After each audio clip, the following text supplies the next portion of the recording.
This is the original esport racing game. This is iRacing.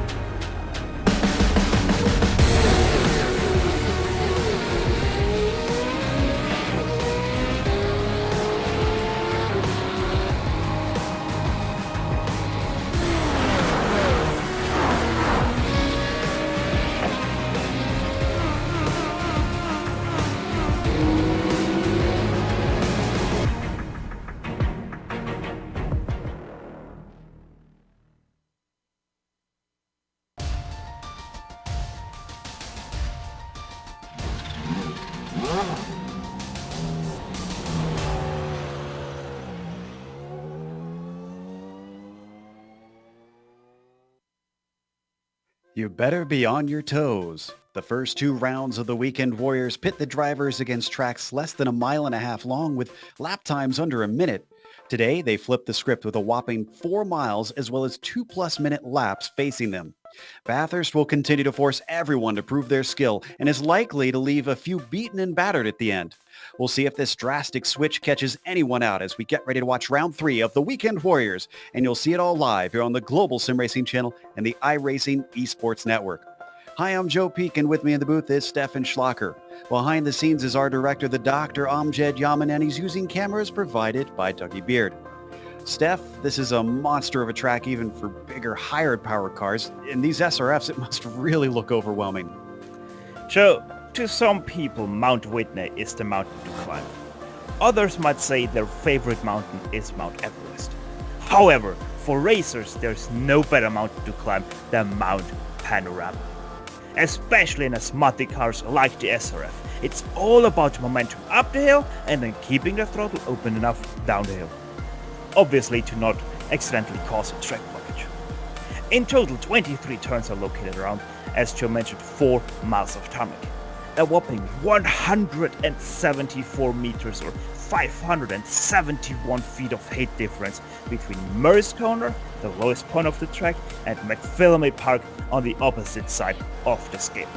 The challenges are as plentiful as the turns up and down this mountain, and the biggest one will be for sure the drive down the S's. But now, without further ado, let Joe Peak guide you a lap around the Mount Panorama circuit in our GSRC lap guide.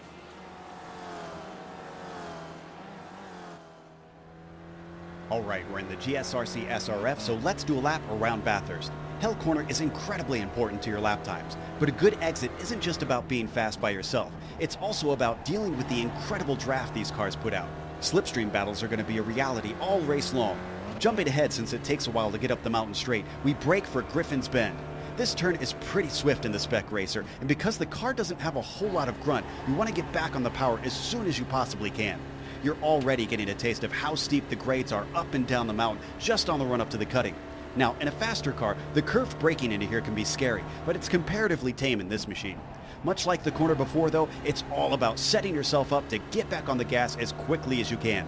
This is another long, flat-out stretch, so up into Quarry and through all the following turns, it's mostly about minimizing your steering input and getting your shift points right.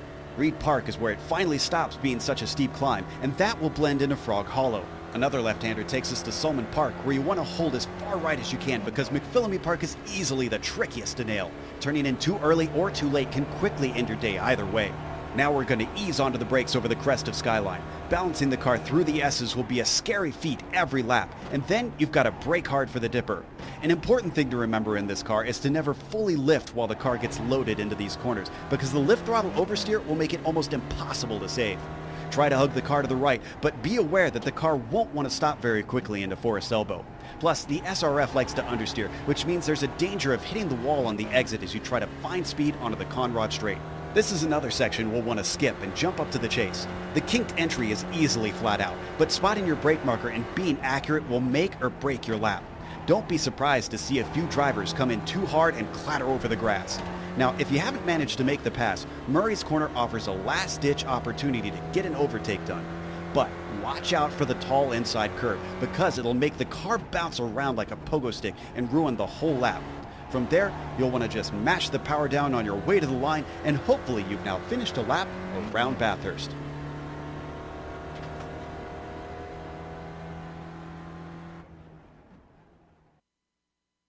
You see a lap up and down the mountain, even with bits cut out, just because it takes so long to get around here. But as always, the Weekend Warriors is brought to you by Sim Stickers. Whether it's button boxes, steering wheels, or keyboards, they have you covered. You can find out more about them at simstickers.co.uk. Make sure and give them a look. And a big thank you goes out to the Sim Stickers crew for sponsoring this season and bringing it to air. Now, the championship has had 2 rounds in, but it's still a little weird, obviously, because we're not sure who all is going to show up for the entire season. Gaspers leads with a win and a second place. Daniel Sadro a little bit back there in second. Now, Ed Doherty is currently leading the Spec 2 championship, but is all the way up to third overall. You can see he jumped up 3 positions even. And Elson and Cofford stay where they are. Cofford also a Spec 2 driver. So we're going to be seeing those names here in just a second again, because let's go to the Spec 2 with Steph. Yeah, and Joe, you already said it there. Edward Doherty, what a season so far for him. First place in the Spec 2, third place overall. Alex Cofford just 17 points behind, 5th in the total championship, second in here. And Geoff Jacobson, he's not too far away from Cofford, only 9 points between them. And then we have Dominic Bureau, 32 points behind. But look at that number, +8. That's how many spots he gained last round. Ian Haycox, familiar face on GSRC. He is 5th place, only 35 points behind your leader. So the Spec 2 very hotly contested around here. Now let's give you a rundown of what this race entails, of course, and they are in round 3. You can see they've got 3 drop weeks. So as I said, this could still change around a lot in our points situation, just because even those first 2 rounds in this one could all go by the wayside if you have a bad race. A 40-minute race today, which means you can expect 1 pit stop. You might be saying, well, why is that? These cars usually have a pretty decent fuel cell. Well, they've limited them compared to what the real fuel cells can hold. So that's why they have forced a fuel stop for these cars in this race. And there you see they ration the points from 100 for the winner down to 25 no matter how many cars show up. They have penalty points if they have too many incidents. Every 10 incidents, they lose 3 points. And that can affect the championship as well, because those can add up if you're not careful. I mentioned the Spec 2 and Spec 1 just real quick too, that all drivers who have the 200 and above numbers are Spec 2. Anything below that is Spec 1. Once again, you're watching this on the iRacing Esports Network. Make sure and subscribe when you get the opportunity. Go to their YouTube page. If you haven't yet subscribed, you'll see a big red button that says so. Click that. You'll get all of the Weekend Warriors in your YouTube feed. We're watching qualifying right now, and, well, it took them a while to get that first lap in, Steph, but Gaspers, no surprise, has got the provisional pole. He's looking pretty strong, but look at this. Spec 2 driver on the front row, Alex Cofford, looking mighty fine. Yeah, Alex Cofford, I was like, what? No way, he's only 4/10 away from David Gaspers, and Gaspers, he is a force to reckon with, but Alex Cofford really showing his worth here. And 4/10 behind Gaspers, that is quite some feat, but Steve Elson in 3rd place, he is 6/10 away from Alex Cofford, so he did put in a monstrous lap there. Now, these cars on this track are known for having a pretty heavy draft on those long, fast, straight steps. So obviously we should probably see some swapping back and forth there. But my big question is the mountain section enough of a difference maker that you could maybe drop the car behind you and get away from that draft? Is that going to split it up more? Oh yes, that's most definitely gonna split you up, because it is such a technical section. It is rather fast, yes, but it still is incredibly technical, especially for the cars like this. You have to balance your on-throttle and off-throttle behavior, especially if you're on the brake. You have to always feed in that little bit of a throttle to not completely spin out, especially down the S's, where we might see some stuff happening. Then also, let's not forget about Salmon Park. It is a rather interesting turn, because all of a sudden the track is gonna drop away from you and stuff like that. So even though on a paper it looks very easy, it is extremely hard to drive, especially in the Spec Racer 4. Watching Paul Barbuza come around Murray's right now, as he's currently sitting without a lap time. This will be his first one. No, it won't, because he must have had an off somewhere. Yes, you can actually get offs on this track and survive in a few spots. So we switch over to Christopher Paterson, who now comes around. He sits 8th position with a 2:35.1. Well, that one didn't count for him either, it looks like. Ian Haycox is coming over the line right now with a new fast lap for himself, improves himself by 4/10 and moves himself up into 7th place. So Ian Haycox with a good running so far. Currently we've got 20 cars out in qualifying, and we could have more show up as we watch Aaron Vagley come across to set his time. He puts another best in at 2:36.0. That puts him in 15th. So with 20 cars starting, Steph, what's your over-under for how many cars actually see the checkered flag? That's gonna be a tough ask right now. First to 16th, we have a nearly 5 or 4.5 second gap there between them, and I don't know.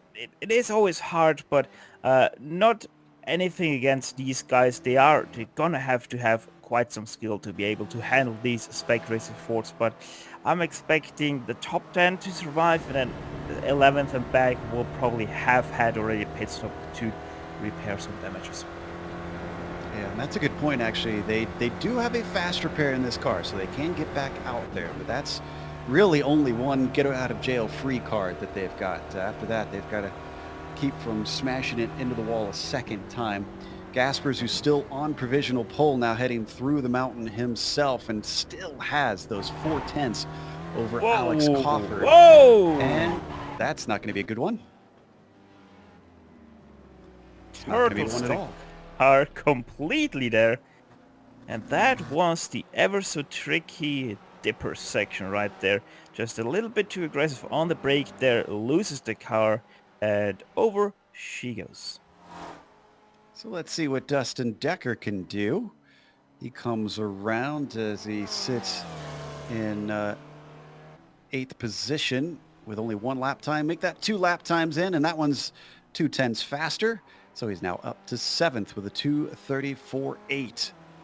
Yeah, improved by 2/10, but only 1 position up, because 6th place, that's another full 5/10 ahead of him, and that is Daniel Sadro in his number 51. Surprised to see Sadro as far down as he is. He's had a pretty good season, but he's only got 1 time lap in. You can see that last one didn't count either for him. I'm not sure if he's just been having off tracks or if he's actually just restarting the laps here.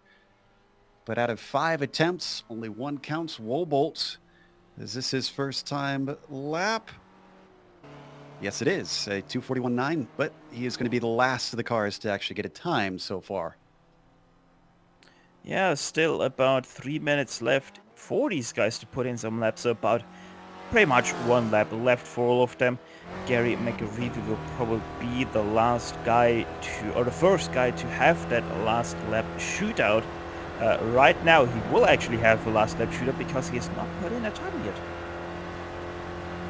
Yeah, Jerry McAreevy and Michael Shaw, the only 2 that don't have a time on the board. We've seen Jerry come from the back before, so that won't be anything new. As he works his way through the chase, getting the car wound up and then plunging down into Murray's corner. You and I were talking about the curb at the chase. Murray's corner is one that I've always found that I find a really disruptive curb. Yeah, it can be. In some cars, it doesn't really do any harm to you. Sometimes it can really do some harm to you. Yeah, it always depends on how you hit it. You can hit it to some certain degree, but if you really mount the curb in a car like this that is very low to the ground, that doesn't have a lot of grip, it might just throw you off enough that you land on one side of the walls. We watch Donald Fitterer now, currently 5th on the timing sheets with a 34.2. This lap is a 33.9.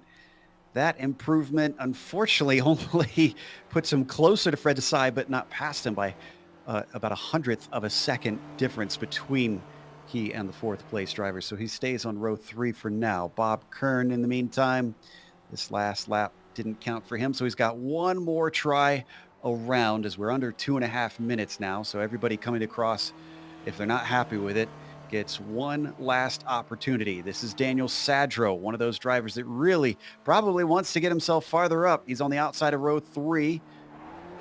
Let's see what this one's got. There's another lap in, but unfortunately a 10th slower. Actually, not even a 10th slower, half a 10th. Yeah, not the best lap for him, as the next car coming over the line will be Gary Waldbot in his 2:15 here.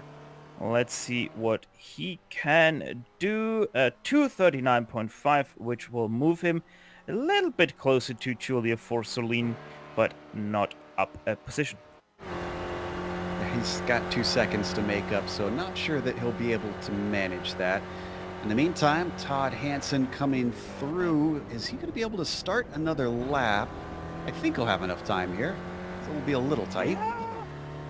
Yeah, I think he has enough time. Still about 15 seconds left. Todd Hansen not too switched about with the Hansen brothers, but he goes into the pit lane. He's going to turn it down. And speaking of that pit lane entry, you talk about needing to practice certain curbs and whatnot. That is a tricky pit entry as we get the checkered flag out. I knew you were going to talk about it at one point. I have some bad memories with that leading a GT3 race. Going a little bit too fast and hitting that ever so daring tire wall. Oh, we got a time on the board for Jerry McAreevy, and it's good enough for the second row. Wow. 2:33. Very nicely done in the dying stages of this qualifying. Jeff Jacobson does not improve. What about Donald Fitter? Is he on the outside of row 3? He's bumped Daniel Sadro down one since we last looked. Actually, no, it was McAreevy that bumped him down, I should say.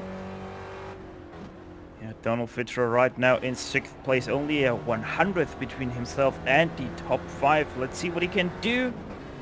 That'll do it. Improve. 4th place for the 111. Another driver finding something in the last lap he has available. Bob Kern not happy with his, so he's just going to duck it into the pits. What about Daniel Sadro now? Down in 7th place. One of our championship contenders. Missed out last season. Can he finally get it? Oh, he's been aggressive with that curb on the chase in practice, and he's aggressive here still in qualifying. Only one more corner to go. He's looking good right now based on his time. Can he keep it within the bounds? It looks like he does. What's it going to hold? A 2:34.1. That's 0.2 quicker, but he stays in 7th place. And that is everybody. All the drivers have taken their lap, so our grid is set. Let's go through your starting order here today for round 3. David Gasper's on the pole by a whopping 0.4 of a second over Alex Crawford. Jerry McAreevy took a while to get one in there, and he finally did with a 3rd place qualifying. Donald Fitter behind him, P4. Stephen Elson will be rounding out the top 5, with outside of him in row 3 belonging to Fred Desai. Daniel Sadro only good enough for 7th today, with Dustin Decker 8th beside him. Ian Haycox will be starting P9, and Christopher Paterson rounds out your top 10. Zachary Lefay only in 11th place, but he is already your 4th place driver in the Spec 2 class. Todd Hansen 5th in the Spec 2 class, or 12th overall in the grid. Sean P. O'Donnell in 13th. Bob Kern only down in 14th. Not really used to seeing him all the way down there. Jeff Jacobson 15th on the grid. Aaron Fergele all the way down in 16th with his 2:47 machine. Paul Barbusa in 17th. Giulio Forsolin takes up 18th place on the grid, with Gary Waldbot rounding out your 19-car field. Or actually, no, we have also Michael Shaw. He's still in the session, down in 20th place. I do see Michael still in here, so he should start. We'll see if he grids up or not, but he didn't seem to really take the car out for a qualifying. Maybe he just feels like it's better to be at the back and see what happens from there, as we just let the clock tick down before we start gridding up around here. As we said, it should be a draft race from what we expect, but it also will be an attrition race of sorts. So we could see some drivers gain a lot of positions just by keeping it pointed forward and keeping it on the track. We'll keep you abreast on who are winners and losers in terms of positions in that sense. Yeah, Go ahead. and one thing we really have to watch out on lap 1 will be the cutting. With the cold tires, much grip to the postal, we might see some people cutting it a little bit too close with the walls or stuff, or with other drivers on the cold tires, and spin themselves out and have a little bit of an awkward moment in the cutting. Yeah, let's really hope we don't get a track blockage. And while it is a rolling start, thankfully, they start just before the cutting. There you can see the cars all coming out to the grid. So That's we don't have to wait for them to go completely up and down the mountain on what is already a pretty long lap at speed for these cars. There we see one of our HJ Motorsports drivers, the number 219 out there, as that would be the car of Alex Cofford.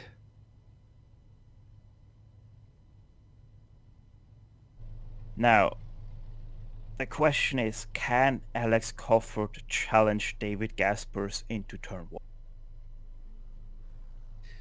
1? I'm not sure if he will or won't. We've seen him keep pace with him before. I believe it was Phillip Island where we saw a great battle between the two of them. But Alex knows this game, so I'm not sure that he would essentially want to try and get ahead of him, or if he'll just try and ride behind in the draft. I guess we'll find out in just a few corners' time, because the Mustang pace car has led them away, and they're now coming up towards the chase. We'll get going for 40 minutes of racing out here at Bathurst, Mount Panorama Circuit. Coming up to the pit entry, the Mustang will likely leave them a little bit early here. Duck away, and then it's a sharp left-hander. How soon will Gaspers take the gas, though? I suspect he's going to wait until the very exit of this corner and then suddenly gun it.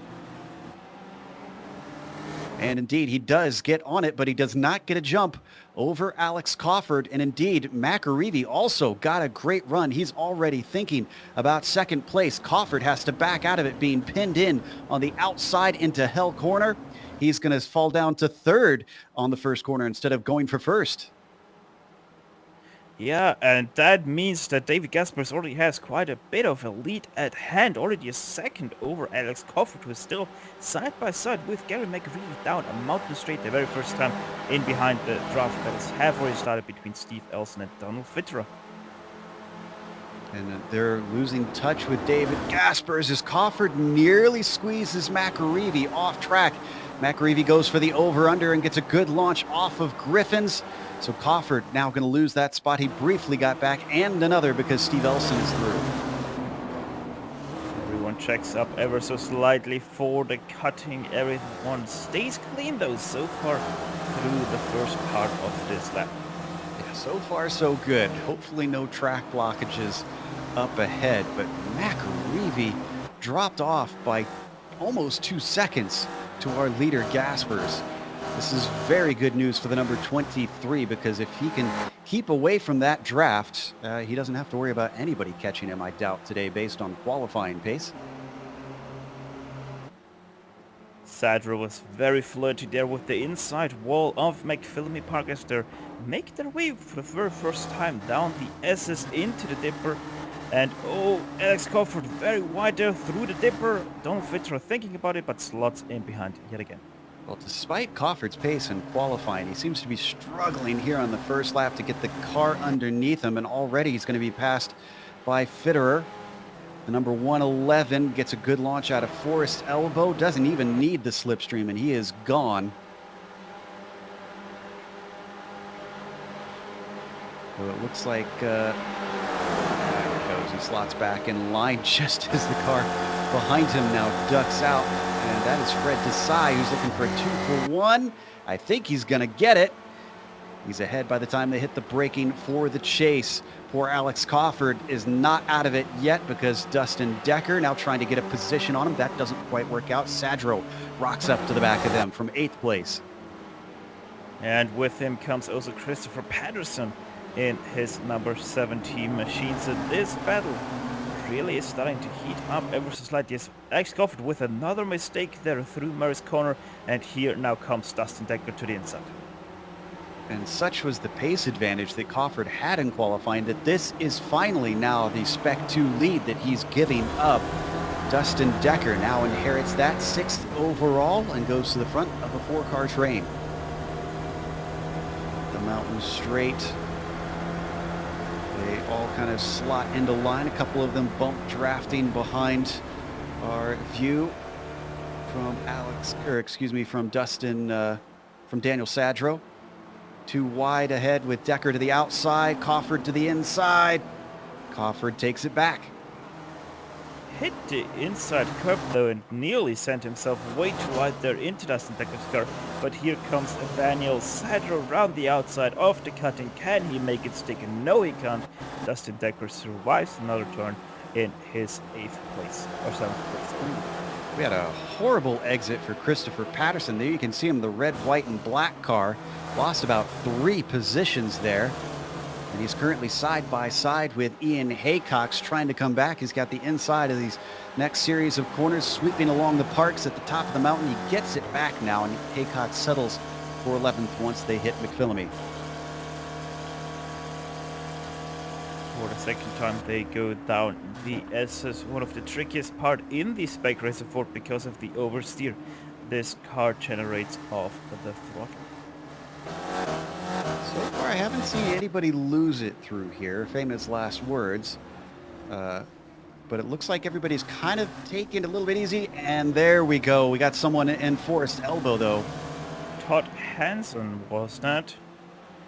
That was on the entry, though, and it seems like he just overcooked it with the steering wheel, losing his car just there and then. Yeah, oof, man, you could see the oversteer just almost comes immediately. He's very lucky that everybody managed to get around him, honestly. That could have been a lot worse. Second place awful close between McAreevy and Steve Elson. They come to complete another lap, and they've pulled away from 4th place Donald Fitterer by 3 seconds now. And are they gaining on Gaspers, or is Gaspers losing them? Gaspers is losing them. He lost them by 1/10 the last lap. Oof. Yeah. I think he lost them, and then he decided to fly to another country while he was at it. Meanwhile, they come up the mountain straight, climbing back uphill. Not a lot of chug in these cars. So as they slowly pick up speed, now reaching about 100 miles an hour, Steve Elson, we ride on board of this black and gold machine. The draft picking him up, but not enough to give him a chance to pass into Griffin's. In behind 4P6, Dustin Decker just got overtaken by Daniel Sadro. Sadro now up to 6th place, drafted past down the mountain straight and up the mountain. They once again go. Dustin Decker with a horrible exit though out of the quarry bend, and that leaves the door open for Alex Cofford, who retakes the Spec 2 lead from... Or does he? Well, momentarily, as he tries to go up the inside of the cutting. Oh, and they come together slightly. This is getting awful intense for the Spec 2 lead. Dustin Decker becoming aggressive despite an ill-handling car in a few corners. That's allowed Christopher Paterson to catch up to them. And also, they've fallen well behind Daniel Sadro, who I imagine is not too disappointed to lose that group. No, most definitely not, but also Fred Desai and Donald Fitzer really got away from these guys fighting it all out. Oh, McAreevy. That's McAreevy, first victim of the S's and the Dipper. Completely turned around, waiting for the field to give him an opening, and he's got to wait for just about everybody to come through before he can finally accelerate away. From 2nd to 19th, and the last car running because we've lost for Colin. Did he even hit the wall there?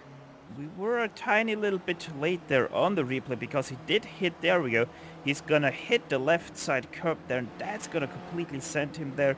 He tries to save it with a lot of brake, but Yeah, just goes around there, and then he doesn't hit the wall or ever so slightly on the left front, and then backs it actually up into the wall. So yeah, very unlucky situation there for Gary McGreevy. Love this onboard from Steve Elson, though. Just scraping through. But did Elson actually clip the wall there himself? Oh, he did catch it. Fitterer just also had a very interesting incident into the chase. I actually can't tell you what happened there because he just went straight on. I can tell you, he hit the wall coming down into Forrest's elbow. He just glanced at it. It wasn't very hard, but only need to go to it. And I think he must have had some sort of steering damage because actually, just said, Joe, that actually started by avoiding the Gary McGreevy incident, and he actually clipped very hard the left side wall into the dipper. So yeah, I think he broke his steering arm there on the left side and had to come into pit lane to get himself that fast repair. is that going to be enough time for him to actually get to the end is the question, because we're just about to the pit window. Well, here's hoping for him. He can actually take that as his one scheduled stop. Meanwhile, back up to Cofford, still in 5th overall, leading our Spec 2. You're not missing much of anything up at the front. This is where the action is, following Decker. Behind him in 6th, Paterson 7th, Aycox 8th, and Aaron Vagley in P9. Yeah, and it does seem like that Donald Fitterer did not take service because it was only a 8th. And we got a car off in the S's. Desai losing positions. He could pull it up into that little runoff area if he wanted to maybe get it turned around. That's what he's trying. He does it. Can get disqualified for going backwards on the track too far, but I think, oh, this is not good. Oh. Well, great heads up by for Colin for not getting into him, although he slows up and lets him through. This is Fred Desai's perspective of the incident. Yeah, Joe, it was a little bit of a different incident from what we saw from McGreevy, as he lost it on his own a little bit over the bumps on the left kink there of the S's, and because of that noses it into the wall, and then a little bit waits there and realizes his option of going into that little paved runoff area. Change for the Spec 2 lead. Dustin Deckers managed to get by Alex Cofford. That puts him up into P4 with the troubles for Fred Desai. Yeah, but right now it does seem like Paterson is the faster car of these threes, and he probably will try to do the same thing as Sadro, Elson, Elson did do so far in this race. And Todd Hansen has come into the pits. He was one of our drivers that we saw get into the wall at one point. Well, yeah, you can really see how much he got into the wall. The 224 cruising down, probably going to take his spare car. Speaking of cars with damage, just before we switched to him, we did see Steve Elson and how much was on his as we take a look at the battle between Decker and Cofford. Cofford going to retake it, as unfortunately for Christopher Paterson, he has to check up with Decker going slow through Griffins, and that offers a chance for Ian Haycox to think about it, then think better of it, and slap back into line. Yeah, and one thing we kind of have to mention is with all the problems we have seen so far, David Gaspers, he has opened up the lead so far up to 11.2 seconds over Steve Elson. It's going to be another whomping on the field from David Gaspers as he looks for his second win of the season, third straight podium. Through the top of the mountain over Skyline. And Dustin Decker not willing to risk anything quite yet with desperate moves here through all of the narrow canyons along the mountaintop. Oh, and a big bobble from Cofford, though, coming through the dipper. Slows him up. Decker does not try a pass from that.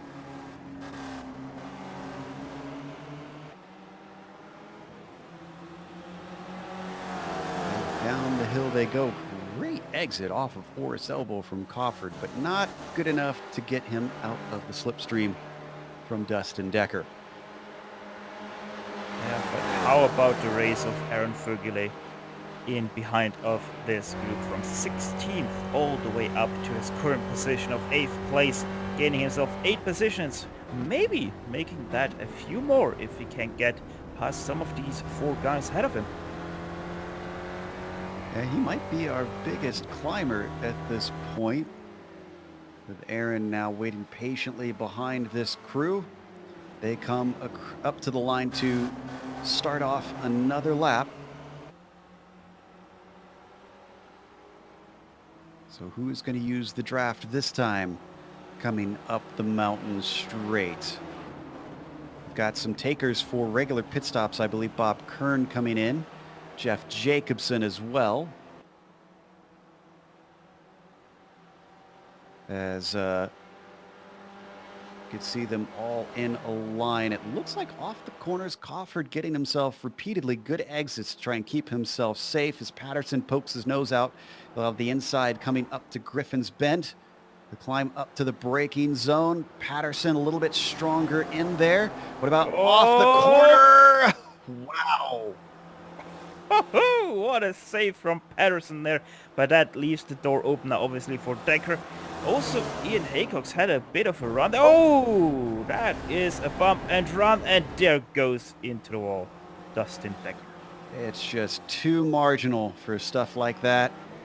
And Paterson, to his credit, he's tried to slow up to let Decker back through, but Decker is way too damaged. This is from on board. Decker gets the shove, and he's trying so hard to save it. Oh. Yeah, he got shoved very hard there by Christopher Paterson, who, I don't know, it seemed like Paterson lost his braking point there a little bit and then wasn't able to stop his car in time for Dustin Decker, who goes hard into that outside wall, and his race is done. It looks like when he tried to counter steer, the car unfortunately just went out on him, because I think he could have maybe kept it all the wall, but unfortunately with it losing control like that, it just was on a trajectory. Meanwhile, this is our leader, the number 23 of David Gaspers, now up to 14 seconds ahead. And what happened I'm sorry, but something happened to Steve Elson, because he's really slow right now down Conrad Strait and just got overtaken by Daniel Sadro. I think it happened a while ago, because I'm looking back and Sadro was with him for a while. You know what? I think this might have been the damage on Steve Elson. I think it was just slowing his straight line speed so much that eventually he got run down, and Sadro has gone all the way up to second from 7th on the grid.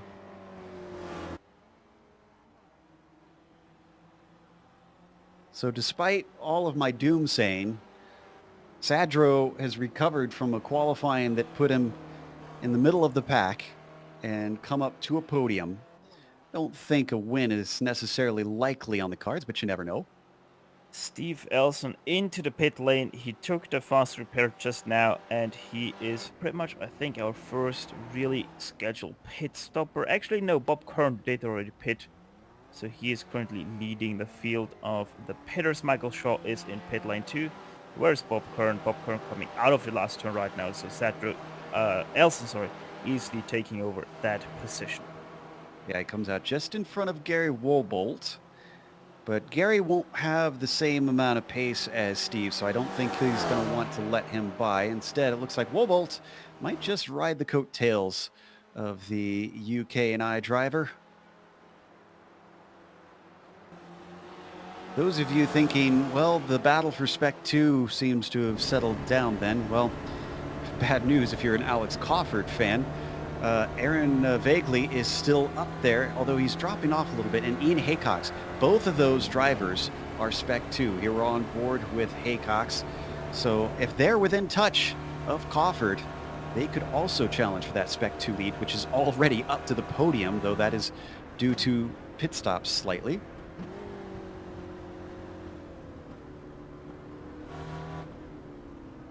Aaron Fergulay making his way through the Brent. That's a wall.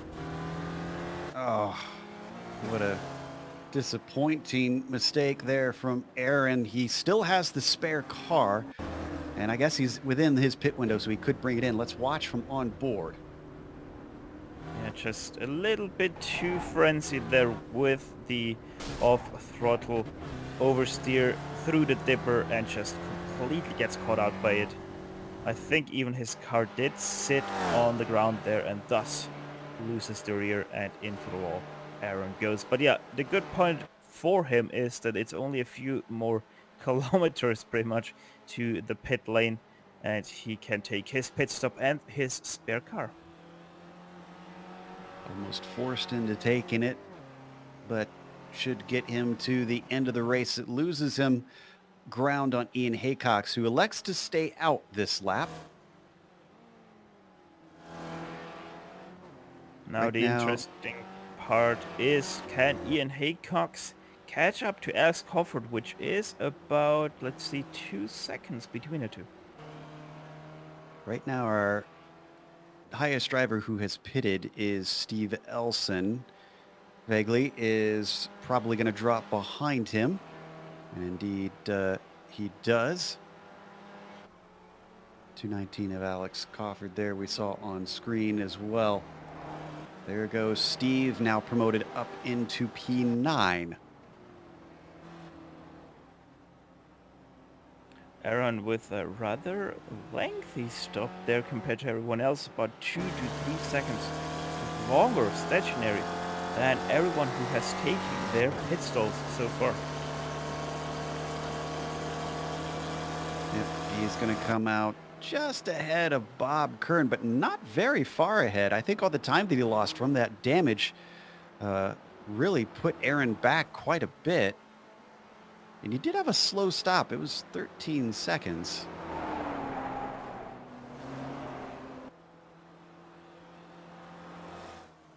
So when are we going to see our leaders in? We're at the halfway point. They tend to go a little bit long, but they have no incentive to come in at this point with traffic being pretty non-existent for David Gaspers.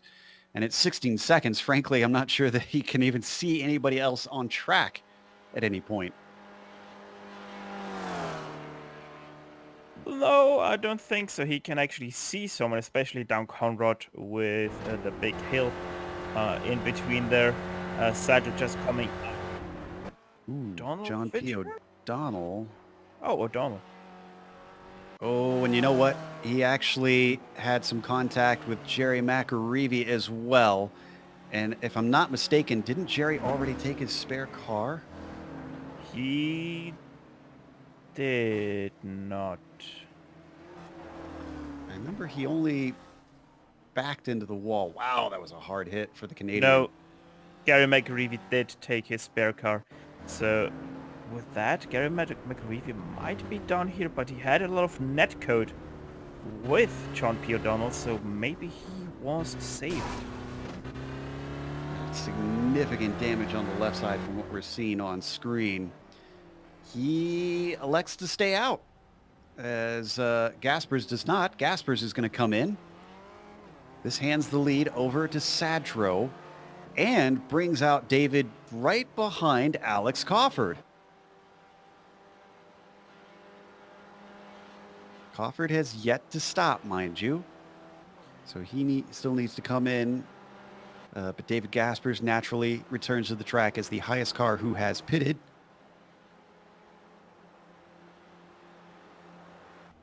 Something happened to Barbuzzi here. Ooh. That is... Oh, that's the pit lane entrance. Oh, no. That is one way to enter the pit lane. And I wouldn't say I would recommend it. Well, the funny thing is, that's not the first person I've seen do that. He'll probably get a penalty for unsafe pit entry. But, you know, I think for him at this point, it's better than going completely around the track. Just gets out from underneath him, smacks the wall, says now's as good a time as any to come in for a stop. I wonder what kind of penalty that is. I think that's a 10-second penalty you get for unsafe pit entrance. I can't remember. Yeah, it's either 10 or 15.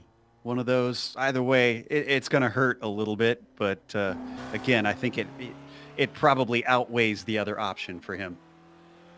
Right now we have a little bit of a fight for the 10th position in a race it is between Bob Kern, who did already pit, against Aaron Fögerli, who also did already pit. So this battle is for position, not only in the standings but also on the track. I'd say that Sadro's running well, but not well enough to get himself ahead of Gaspers. So as we watch our Spec 2 leader give way to what we expect to be the overall leader when all is said and done. Pretty sure... No, I thought Sadro was going to come in, but he's going to stay out.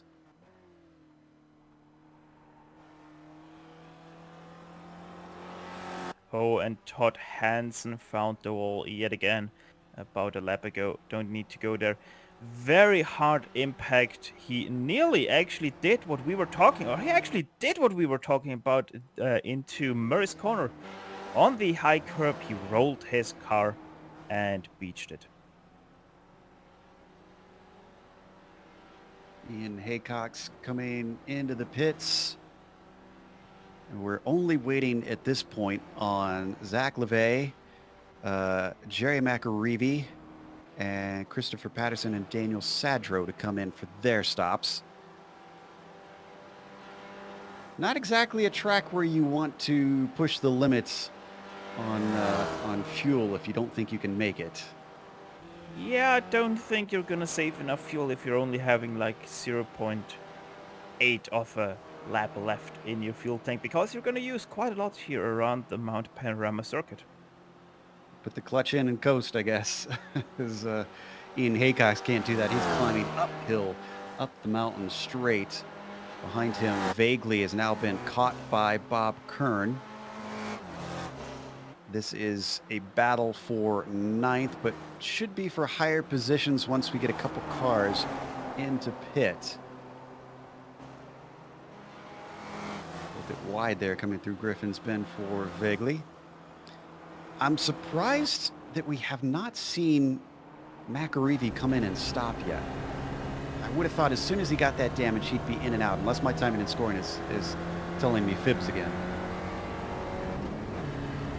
Honestly, I do not know either, because I don't think Jerry McAreevy did pit after his second incident, but I was pretty sure McAreevy did pit after his first one. I thought so too. Yeah, I'm really a little bit confused right now. As we watch on board, Bob Kern gives you a good idea of just how fast they're coming through and down into the dipper here.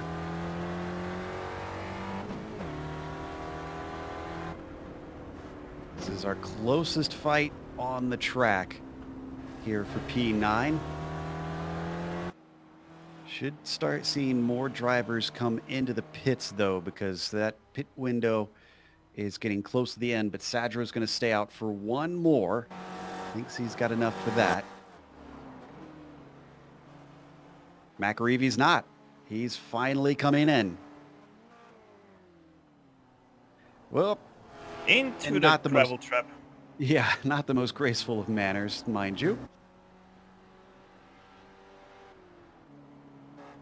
So let's see if he is taking a fast repair or not, as also Zachary LeVay comes into pit lane to join the UK9 driver in his pit party. And I believe this will lose them out to Ian Haycock's and Vaguely. And he did take a quick repair. So there we go. This is the first stop for Jerry McAreevy. Where does that put him out, though? Looks like 9th position, just behind Bob Kern. But obviously with less momentum, so he will probably lose the draft up into Quarry Bend. But if he has a good mountain section, which I'm pretty sure McAreevy does, he might be able to catch up with these guys again and fight for maybe even an 8th place, because Ian Cox is not too far ahead of Aaron Fögerli. I'm pretty certain that Jerry's going to have enough underneath him to run these two down, especially now that he's got a completely fresh car. I expect that he'll be able to close those 2 seconds up to Kern. Oh, Cofford! Cofford just crashed out of the dipper. Oh, no. And here he was having such a good race.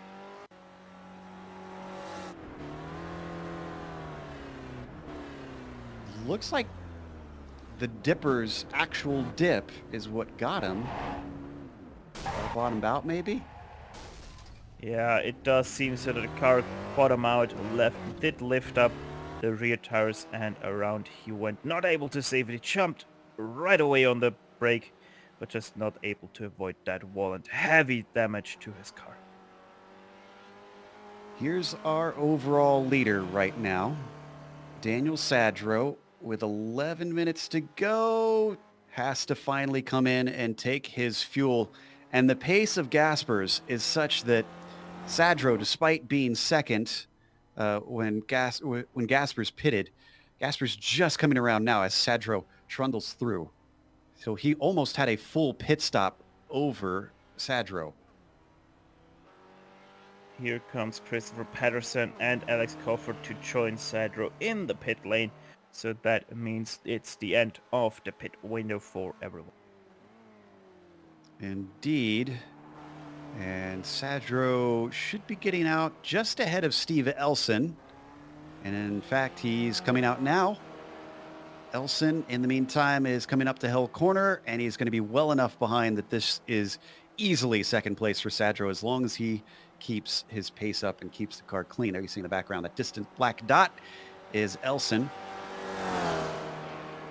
And behind, though, it is going to get interesting between Ian Haycox and Chris Paterson, alongside with Alex Cofford. Cofford actually having to slip in behind everyone else, and Ian Haycox not able to get up to the back of Christopher Paterson. So Paterson, with his overcut, really did put himself a little bit of a gap up to Ian Haycox and Aaron Fergley, who did catch up to the back of Ian Haycox the last lap, and he tries to not do anything into quarry back.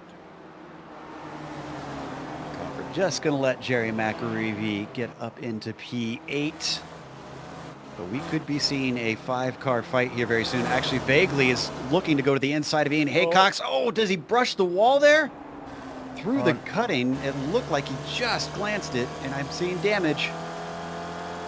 I'm seeing damage too on Aaron Fergley's car. That really is going to put a little bit of damper on his hopes for a possible 5th place.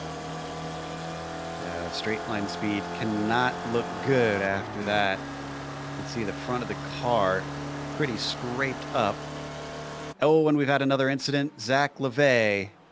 This one also in the cutting.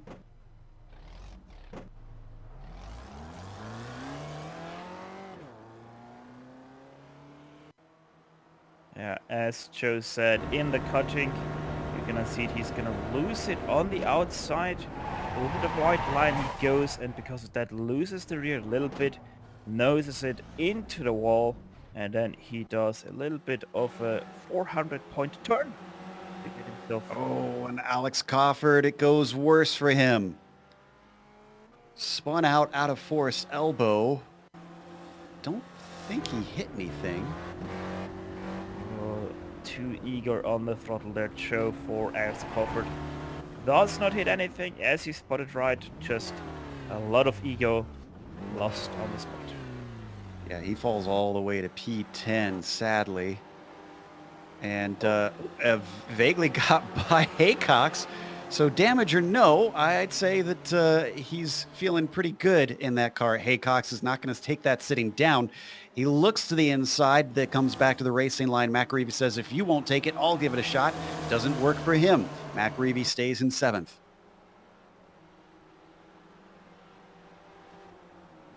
Riding behind them is still Bob Kern. Now the tail of what is 4 cars instead.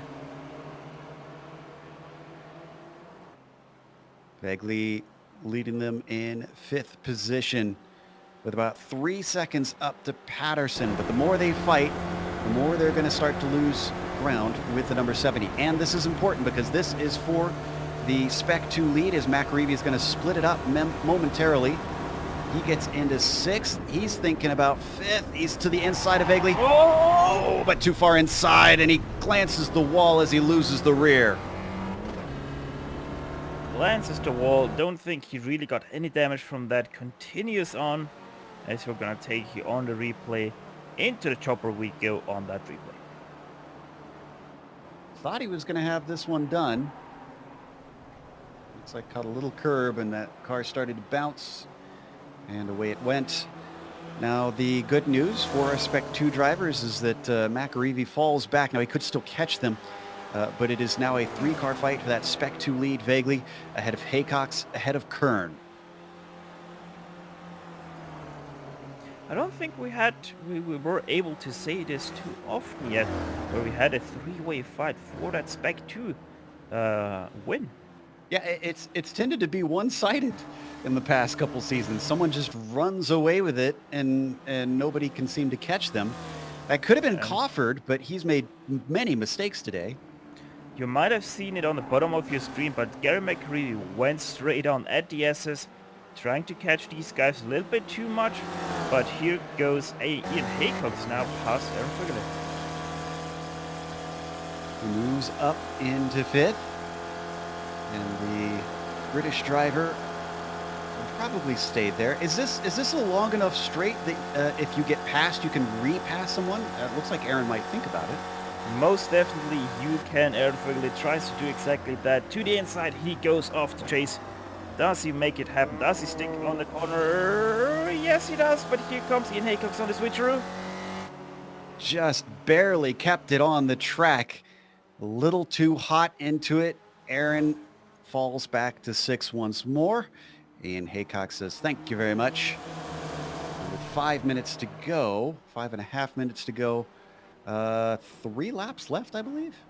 I believe you're right, and you know who all of this fighting is helping. It is Gary McAreevy, just a few more car lengths behind. Bob Kern, he once again takes an off track out of turn 1, but he is pretty much back to the back. Not the best race for the 67, I'm afraid, so don't think he'll feel too good about this one, even if he gets all 3 of these cars to another side-by-side bit of action developing at the front of the train. It is going to be Aaron to the outside with Ian to the inside, and there's just not enough grip off that racing line. And here comes Bob Kern trying to do 2 in 1. Does he succeed? So he does break.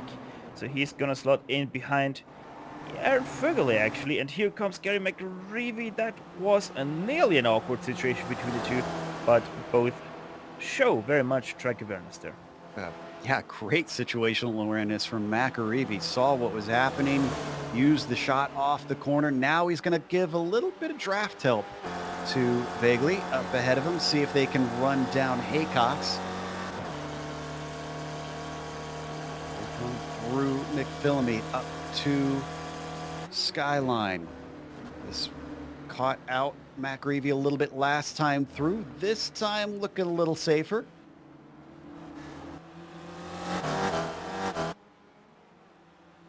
Ian Haycox really struggling with that dipper. Look at how much Aaron Fugler was able to catch up back to the back of Ian Haycox just that one turn, and now he got the draft help. But Gary McAreevy, I think he's gonna try to do 2 in 1 here down the straight. I suspect he'll be able to take that, depending on how much damage is on the front of his car, but hasn't seemed to hurt Aaron, who is doing it once more to Ian. Here comes Jerry. He gets a double run with 2 slipstreams coming at him at once, but he's boxed in as they hit the chase side by side once more. This time, though, much better job and around the outside. A beautiful move by Vaguely. Ian Haycox did hit. Oh, Gary McAreevy. McAreevy off, and into the wall goes Haycox, and Bob Kern hits him. Well, that just took out all 3 of the cars behind Aaron. You talk about perfect timing for him to make that pass. He's ahead of it all, and what was going on there? I think that was an easy mistake from Ian Haycox. just follows the car ahead and loses track of where he is actually on track and runs into the side of Gary McReevy, who, because of ever so slightly net code, got spun around on the front of Ian Haycox's car, who goes into the wall, and yeah, Bob Kern and nowhere to go there and just completely smacks the rear end of Ian Haycox. Haycox came into the pits to get repairs. Kern was able to continue on, and McAreevy was able to continue on. Kern is up in 7th, Jerry in 9th. He actually just got passed by Alex Cofford. But this guy right here, at 20 seconds ahead of the next car behind, has been unfazed by it all. Probably isn't even aware of any of this happening, because he's going to get the white flag this time by. And I suspect that this is simply going to be a victory lap for the number 23. This is Bathurst. It's not over until you have stepped out of the car, turned the keys, and gave it to your crew chief. So you're saying I'm in trouble if I don't give the keys back to the crew chief? Exactly. As he comes around Murray's, 23 more corners to go for David Gaspers. Oh, McReevy once again into the wall. Oh, I wonder if that's some leftover damage that helped that. Gary McReevy into the dipper a little bit, yeah, I would say a little bit too eager there to get back that position over Alex Cofford, and just loses it out of the dipper and into the left wall he goes. Very hard parking his car on the right side away from the racing line, and that's his race sadly done. And that was 1.5 laps from the finish for Jerry McAreevy. Sure, he would have liked to have seen the checkered flag, but that leaves us with, I believe, only 14 cars left. And incredibly, all the cars still running except for one are on the lead lap, and that is John O'Donnell. With his incidents, he went and got repaired, so he's many laps down at this point. But we ride on board with Gaspers, getting a view of how to do this right, coming through the mountain section, and how to be fast.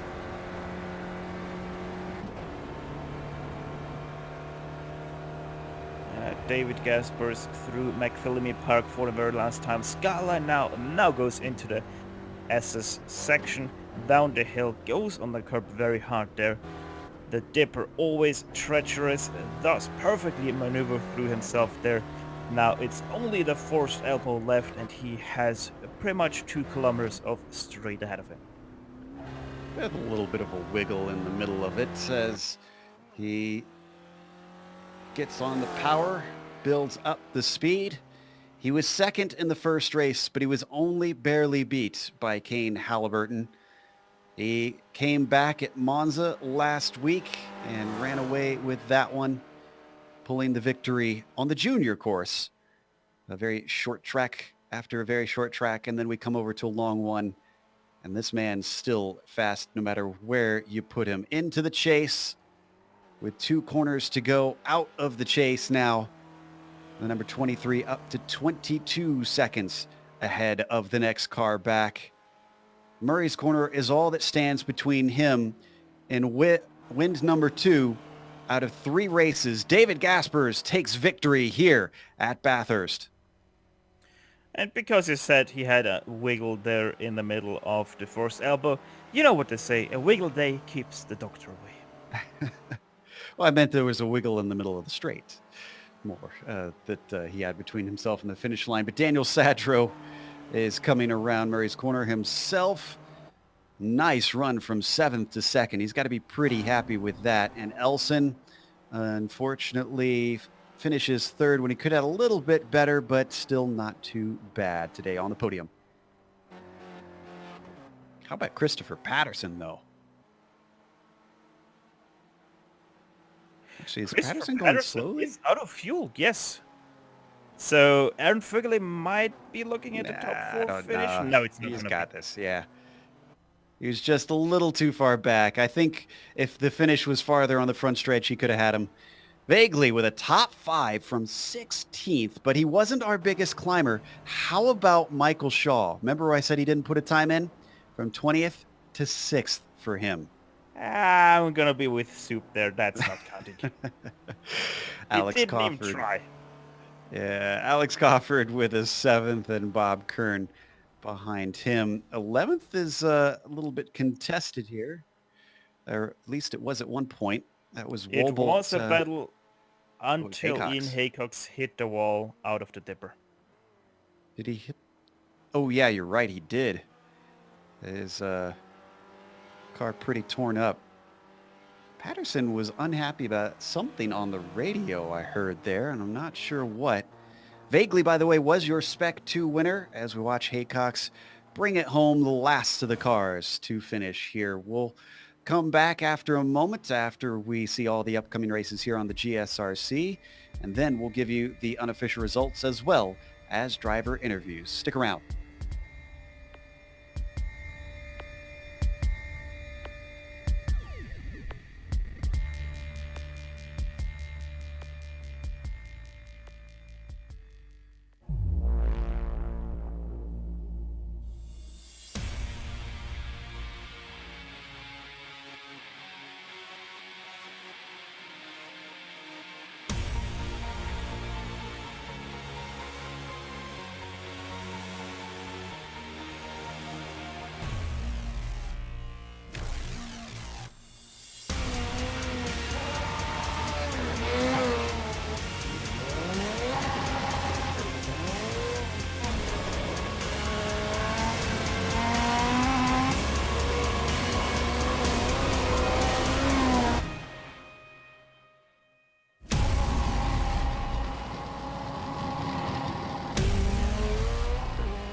Back here to Mount Panorama Circuit, better known as Bathurst, or just the mountain to some drivers, and the driver who conquered it today was David Gaspers by 22 seconds over Daniel Sadro, who I kind of doubted from his qualifying, but he came back and he finished second. Steve Elson got himself third place, and then Christopher Paterson of fourth. The winner in our Spec 2 race finished fifth overall. Aaron Vagley, that's a nice comeback from his previous races, with a sixth going to Michael Shaw. Alex Cofford finishes in seventh despite starting on the front row, and then Bob Kern, another good climb, 14th to 8th for him. Fred Desai, he winds up ninth. He did get a little bit of damage along the way, and then Jeff Jacobson rounds out your top 10. Gary Wobolt all the way down in 11th place. He is actually the last car to finish the race without having to take another pit stop for damage repair. Zachary LeVay, he is in 12th place.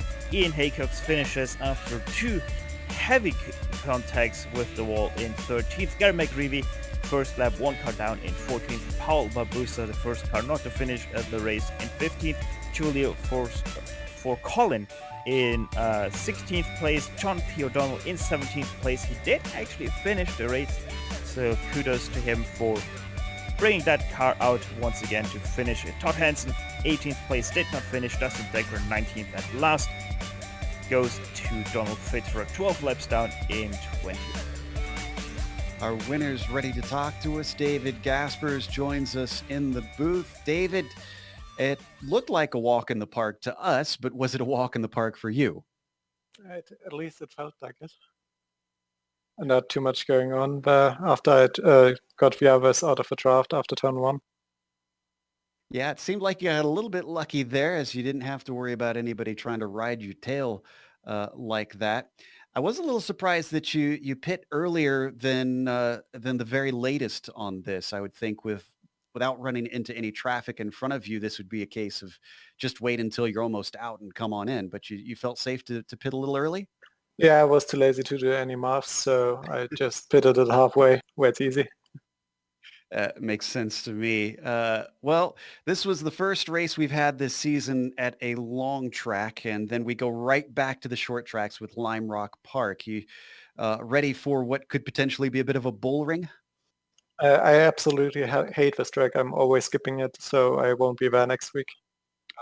So won't be seeing David over at tiny little Lime Rock Park. Well, congratulations on another victory in a dominating fashion, we have to say. Thank you. That was David Gaspers, your winner. We've got our second place finisher, Dan Sadro, ready to talk to Stefan. And I have to say, I do feel, David, I hate Lime Rock Park myself with quite the passion. But yeah, Daniel Sadro, second place, getting it handed over a little bit there by the Rex ahead of you.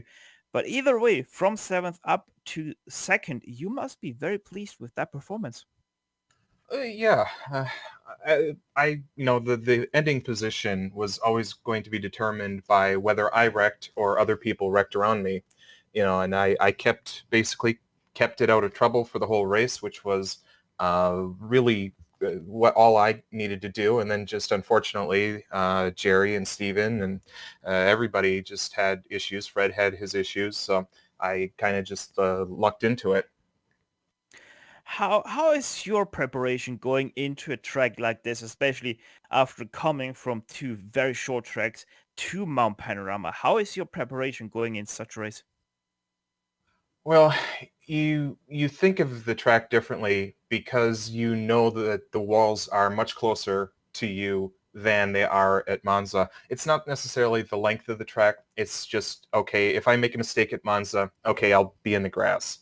If I make a mistake here, it's going to be in a wall probably, and at that point, so you just have to be more thoughtful about being a little bit safer around the track than you would at a different track. Much indeed. Next track, we once again go back to a very short track, namely Lime Rock Park. How are you feeling about that? I don't mind Lime Rock Park. It'll be fun for sure. Hopefully we'll have, because it's part of the iRacing included content, hopefully we'll have a real big field, get 40, 50 cars around there. That would be insane. That would be a little insane. Camel 2T once showed that with 53 cars, I think that was, and then having a pileup of 20 cars. Either way, Daniel Sadro, thanks for talking to us, and once again, congrats on your second place finish. Hey, thanks guys. Have a good one. That was Daniel Sadro, and now Joe Peak should be talking to Aaron Vögele. If we could only get Stefan to say it right sometime. I believe it's Aaron Vaguely. As you were the winner of the Spec 2 race, and it looked like you had quite a fight on your hands for much of it until just about the very end. And did you look in your mirrors and go, where did everybody go? I was actually watching my mirrors when that happened. I was actually kind of sad because that race was really fun. People were definitely fighting it out, and we were going back and forth, and it was a really fun race to actually participate in. Didn't expect to place as well as I did given how I was doing in practice, but it was really fun. Looks like it wasn't without your fair share of scares.